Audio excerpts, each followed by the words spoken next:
Audio Jungle.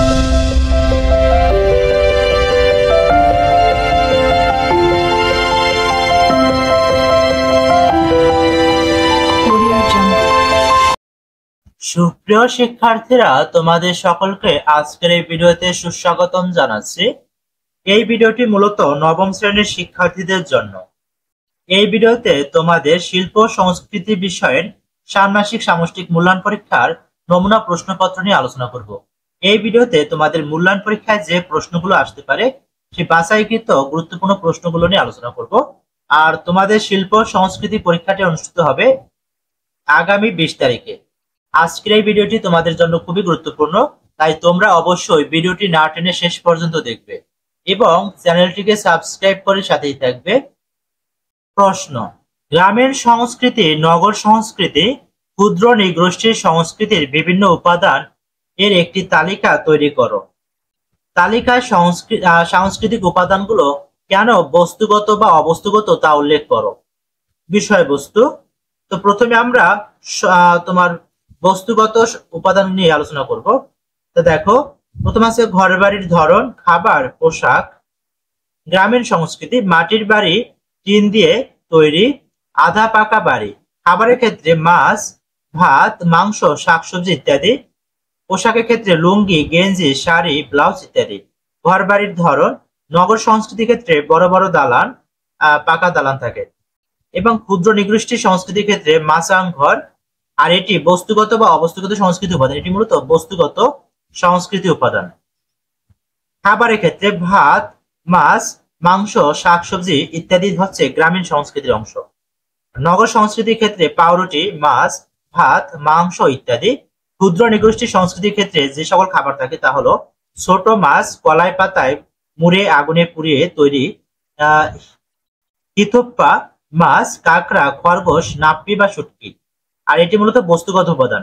পোশাকের ক্ষেত্রে লুঙ্গি, এটা হচ্ছে গ্রামীণ সংস্কৃতি, লুঙ্গি, গেঞ্জি, শাড়ি, ব্লাউজ ইত্যাদি।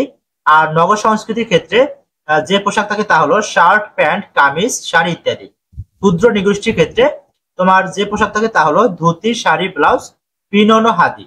আর এটা মূলত বস্তুগত সাংস্কৃতিক উপাদান।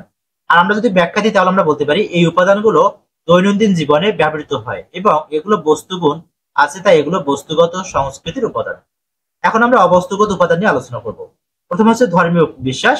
গ্রামীণ সংস্কৃতিতে ইসলাম ধর্ম, হিন্দু ধর্ম, খ্রিস্ট ধর্ম, বৌদ্ধ ধর্ম এই ধর্মগুলো রয়েছে। নগর সংস্কৃতি একই, ইসলাম ধর্ম, হিন্দু ধর্ম, বৌদ্ধ ধর্ম, খ্রিস্টান ধর্ম। ক্ষুদ্র নৃগোষ্ঠী সংস্কৃতি, এক্ষেত্রে মূলত বৌদ্ধ ধর্ম বেশি দেখা যায়। বস্তুগত না অবস্তুগত, এটা হচ্ছে অবস্তুগত সংস্কৃতি উপাদান। ধর্মীয় আচার অনুষ্ঠান। গ্রামীণ সংস্কৃতির ক্ষেত্রে ঈদ, ঈদে মিলাদুন নবী, সরস্বতী পূজা, দুর্গা পূজা, মধু পূর্ণিমা, বুদ্ধ পূর্ণিমা, বড়দিন এগুলো পালন করা হয়। আর নগর সংস্কৃতিতে আশুরা, ঈদ উল ফিতর, ঈদ উল আজহা, দুর্গা পূজা, কালী পূজা, তারপর মাঘী পূর্ণিমা, বুদ্ধি পূর্ণিমা, বড়দিন, ইস্টার সানডে এগুলো পালন করে। আশুরা মূলত তোমার নগর সংস্কৃতিতেই পালন করা হয়, গ্রামে এগুলো তেমন একটা পালন করে না। ক্ষুদ্র নগোষ্ঠীর ক্ষেত্রে ক্ষুদ্র নৃগোষ্ঠীর ক্ষেত্রে হচ্ছে বুদ্ধ পূর্ণিমা, মধু পূর্ণিমা, কঠিন চিবরদান, তারপর মাঘী পূর্ণিমা। আর এটি মূলত অবস্তুগত উপাদান। শিল্পকলার ধরন ও অনুষ্ঠান। গ্রামীণ সংস্কৃতিতে এটি মূলত জারি গান হয়, তারপর সারি গান, বাঁশ ও বেতের তৈরি জিনিস ইত্যাদি। তারপরে নগর সংস্কৃতির ক্ষেত্রে সাহিত্য রচনা, কবিতা, আধুনিক গান, ব্যান্ড, মিউজিক ইত্যাদি। কারণ জারি গান, সারি গান তেমন একটা হয় না শহর অঞ্চলে। ক্ষুদ্র নৃগোষ্ঠীর সংস্কৃতির ক্ষেত্রে দেখো তাঁতে কাপড় বোনা, পাহাড়ি গান, ক্ষুদ্র কুটির শিল্প।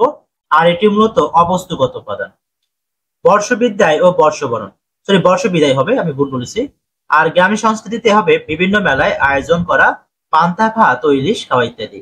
নগর সংস্কৃতির ক্ষেত্রে ফানুস উড়ানো, শুভেচ্ছা বার্তা পাঠানো, মঙ্গল শোভাযাত্রার আয়োজন ইত্যাদি। এগুলো মূলত নগর সংস্কৃতি, এগুলো তেমন একটা গ্রামীণ সংস্কৃতি দেখা যায় না, গ্রামের মানুষ এগুলো তেমন একটা করে না। আর ক্ষুদ্র নৃগোষ্ঠীর ক্ষেত্রে দেখো কি হয়, তোমার ফুল বিজু, মূল বিজু, তারপর গজ্জা পজ্জা দিন, মেলার আয়োজন। এটা হচ্ছে অবস্তুগত উপাদান। উৎসব, উৎসব তোমার গ্রামীণ সংস্কৃতিতে বৈশাখ মেলা তোমার পালন করা হয়, নৌকা বাইচ, তারপর নবান্ন উৎসব। আর নগর সংস্কৃতিতে বাণিজ্য মেলা হয়, বই মেলা হয়, বৈশাখী মেলা হয়। তবে নৌকা বাইচ তেমন একটা দেখা যায় না, কারণ এখানে তো তোমার নদী থাকে না গ্রাম শহর অঞ্চলে তেমন একটা। ক্ষুদ্র নৃগোষ্ঠীর ক্ষেত্রে দেখো কি হয়, উৎসব, বৈশাখী উৎসব, বিয়ে অনুষ্ঠান, খেলাধুলা। আর এটি মূলত অবস্তুগত উপাদান। আমরা কেন এগুলো অবস্তুগত উপাদান সেগুলো আলোচনা করবো পরে। জাতীয় দিবস, গ্রামীণ সংস্কৃতিতে বিজয় দিবস, স্বাধীনতা দিবস এগুলো পালন করা হয়। নগর সংস্কৃতিতে শিশু দিবস, বিজয় দিবস, স্বাধীনতা দিবস সেগুলো পালন করা হয়। ক্ষুদ্র নৃগোষ্ঠী সংস্কৃতির ক্ষেত্রে বিশ্ব আদিবাসী দিবস মূলত ওরা পালন করে থাকে। এটাও অবস্তুগত উপাদান। এখন এগুলো কেন অবস্তুগত উপাদান তা দেখো। এই উপাদানগুলোর বস্তু গুণ নাই, অর্থাৎ এগুলো আমাদের চিন্তাশীল জীবনযাপনের অংশ, তাই এই উপাদানগুলো অবস্তুগত সংস্কৃতির উপাদান। সুপ্রিয় শিক্ষার্থীরা, এই ভিডিওটি এই পর্যন্তই। তোমাদের যদি ভিডিওটি ভালো লাগে তো অবশ্যই চ্যানেলটিকে সাবস্ক্রাইব করে সাথেই থাকবে। আর ভিডিওটি শেষ পর্যন্ত দেখার জন্য তোমাদেরকে অসংখ্য ধন্যবাদ।